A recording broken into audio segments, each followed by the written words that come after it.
Okay, so let's go. Yep, ready when you are.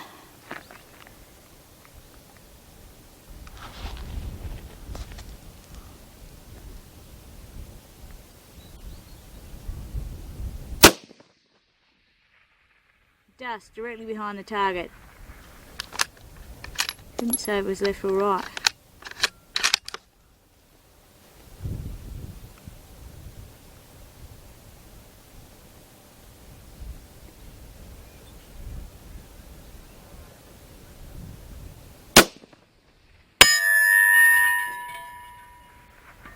Hit. Saw dust on the top right. Can't see the impact, but it made that noise.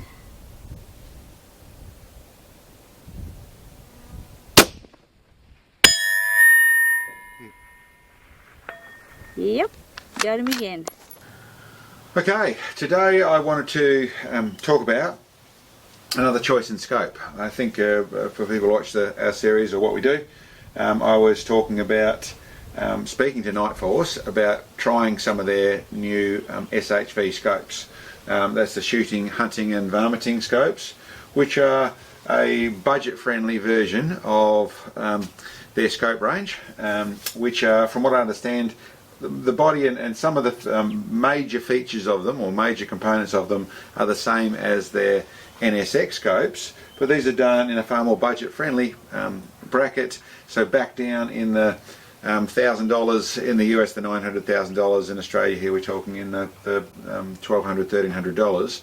So in a place which I found where it is in the budget level, probably one step up from the base, but it's in the budget level for your long-range rifles. And what I've used, the Citron S3, I found are very good on that side of things.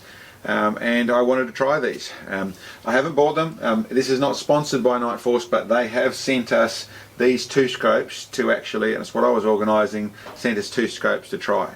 What I've got sent across is essentially the scopes where they've gone to the extra feature. Some of them have simply caps, and so you take your caps up for adjustment, so they don't have tactical turrets on them. This still has the adjustable cover for the side, but it has a little tactical turret underneath, but they have the full adjustable and exposed side of things for the elevation. This is the 50mm in a first focal plane.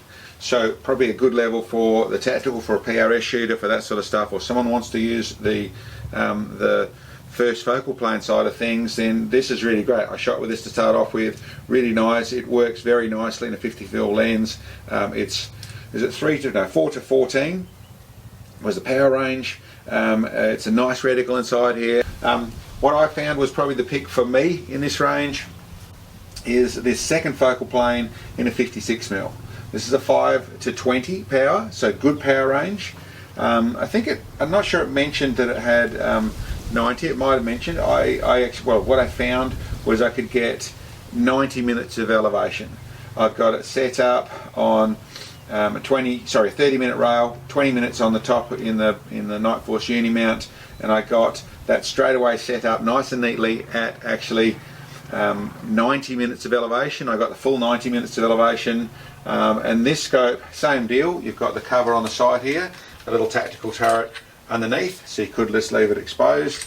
I've left the cover on there, I was running it, and I found that track nicely. Reticle's really good, really happy with it. Really nice scope. It's I would say as a budget side of things, it really is a place of we're seriously considering which one I would use. Almost considering, and I may even keep this for a little bit longer with their next stage where we take the rifle to. I ultimately will probably end up going further, and going into a $3,000 scope is probably where I'll end up taking this whole rifle. But at the level we're at now, this scope is more than adequate for what it's doing. Working really well. That power range 5 to 20 is awesome. I'm normally using around the 15 or 16 is what I'm actually normally running at, but 20 you can zoom up from there. 90 minutes of elevation. I do like my attacker scopes with 120, but at 90 we've still got good elevation capability, so this thing will shoot out past the mile on a zero hold. So great on that score. Really wrapped with it. Rifle wise, this is our 6.5 Creedmoor in a budget build, still running in the GRS stock, exactly where I left it before.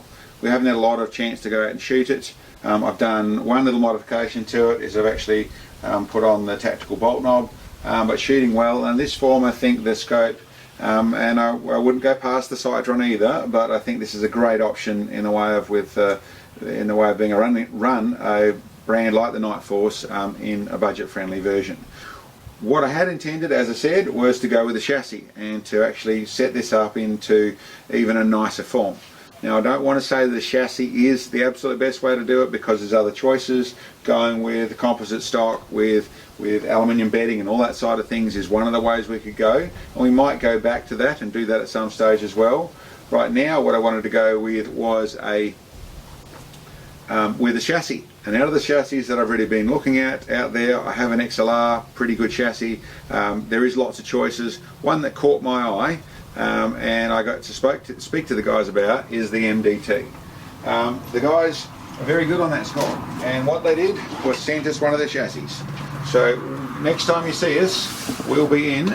It'll actually have the ESS chassis, which I'll go through and show you with the NightForce scope sitting on it. And we'll do a bit of a run through it with that. There's a couple little bits I'm going to build to go with that chassis to suit exactly how I want it, but awesome looking chassis. Guys sent us one, awesome, it's great to deal with the guys in Canada. So there's nice things coming for this Creedmoor build, and I look forward to showing you in the near future.